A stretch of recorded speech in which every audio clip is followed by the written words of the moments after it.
Hey friends, if the fingerprint reader is not working on your Windows computer, then please watch this video. I will guide you through the resolutions. Now the first thing is that you need to check if the scanner is even present on your system. So right click on the start button and select settings from the menu. Go to the accounts tab on the list on the left hand side. In the right pane, scroll down and select sign in options.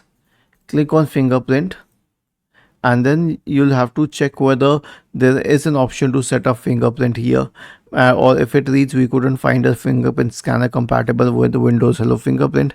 That means that either the fingerprint scanner does not exist or it is not connected properly, and if it is, then you can always set it up. Now the next one is to clean your finger, because if your finger is oily then it will not read the fingerprint, and then you can also clean the fingerprint reader.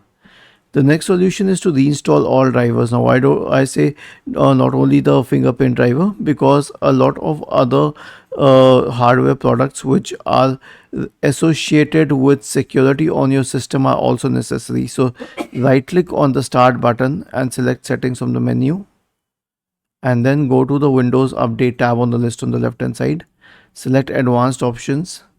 Click on optional updates, expand this. If any optional update is present, click on download and install. Now the last is to update Windows itself. Return to the Windows update page and click on check for updates here where I'm pointing my mouse, because you need to have the latest security updates installed to use Windows Hello parameters like the fingerprint reader. Was this helpful? If yes, then please subscribe to the channel, and if not, then let us know in the comment section of the video on how we could help you further. Thank you for watching this video and have a nice day.